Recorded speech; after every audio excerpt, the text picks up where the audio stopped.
ಜನಶ್ರೀ ನ್ಯೂಸ್ಗೆ ಸ್ವಾಗತ. ನಾನು ನಿತಿನ್ ಮಂಜುನಾಥ್. 2 ದಶಕಗಳ ಪರಂಪರೆ ಮುದ್ದೇನೂರಿನಲ್ಲಿ ಭಕ್ತಿಭಾವದಿಂದ ದಿಂಡಿ ಯಾತ್ರೆ ವಿಜೃಂಭಣೆ. ಭಕ್ತ ಕುಂಬಾರ ಎಂದಾಕ್ಷಣ ನೆನಪಿಗೆ ಬರುವ ಪಂಡರಾಪುರ ವಿಠ್ಠಲ ದೇವಾಲಯದ ದಿಂಡಿ ಸಂಪ್ರದಾಯದಂತ ಬೆಳಗಾವಿ ಜಿಲ್ಲೆಯ ರಾಮದುರ್ಗ ತಾಲೂಕಿನ ಮುದ್ದೇನೂರು ಗ್ರಾಮದಲ್ಲಿ ಕಳೆದ 2 ದಶಕಗಳಿಂದ ನಿರಂತರವಾಗಿ ದಿಂಡಿ ಯಾತ್ರೆ ಮತ್ತು ಅನ್ನಪ್ರಸಾದ ಕಾರ್ಯಕ್ರಮ ಭಕ್ತಿಭಾವದಿಂದ ನಡೆಯುತ್ತಿದೆ. ಈ ವರ್ಷವೂ ಗ್ರಾಮಸ್ಥರು ಒಟ್ಟಾಗಿ ಸೇರಿ ದಿಂಡಿ ಯಾತ್ರೆಯಲ್ಲಿ ಭಾಗವಹಿಸಿ ಭಕ್ತಿಭಾವದಿಂದ ಉತ್ಸಾಹವನ್ನು ಮೆರೆದಿದ್ದಾರೆ. ವಿವಿಧ ಧಾರ್ಮಿಕ ಹಾಗೂ ಸಾಂಸ್ಕೃತಿಕ ಕಾರ್ಯಕ್ರಮಗಳೊಂದಿಗೆ ಈ ಆಚರಣೆ ವಿಜೃಂಭಣೆಯಿಂದ ಜರುಗಿದ್ದು ಗ್ರಾಮದೆಲ್ಲೆಡೆ ಹಬ್ಬದ ವಾತಾವರಣ ನಿರ್ಮಾಣವಾಗಿತ್ತು.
ಈಗ ನಿಮ್ಮ ಶಕ್ತಿ ಬಲಾಢ್ಯವನ್ನು ತೋರಿಸಿರಿ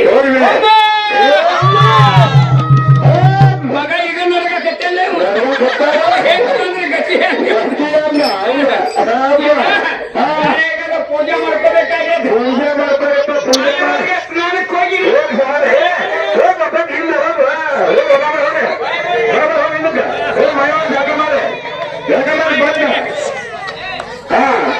ಸ್ನಾನ ಆಯ್ತೇನು?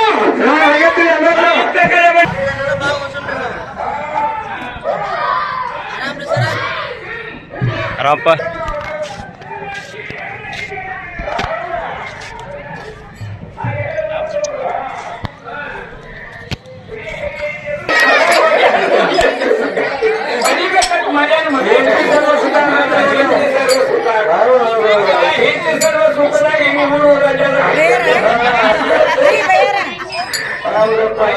ಈಗ ನಾನು ಏನು ಹೇಳ್ತೀನಿ ಹಾಗೆ ಹೇಳಬೇಕು. ಶಂಭು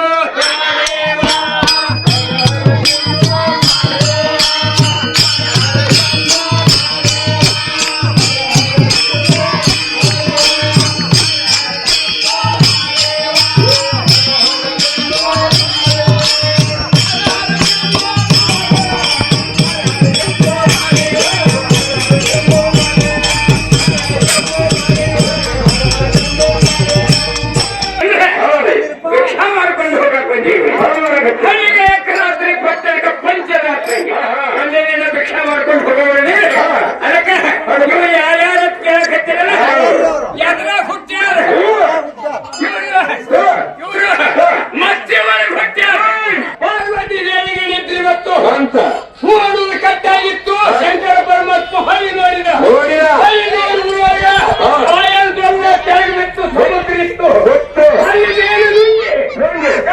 ದಿಂಡಿ ಯಾತ್ರೆಯ ಮೂಲಕ ಭಕ್ತರು ಏಕತೆ, ನಂಬಿಕೆ ಮತ್ತು ಸಂಪ್ರದಾಯದ ಮಹತ್ವವನ್ನು ಮತ್ತೆ ಸಾಬೀತುಪಡಿಸಿದ್ದಾರೆ.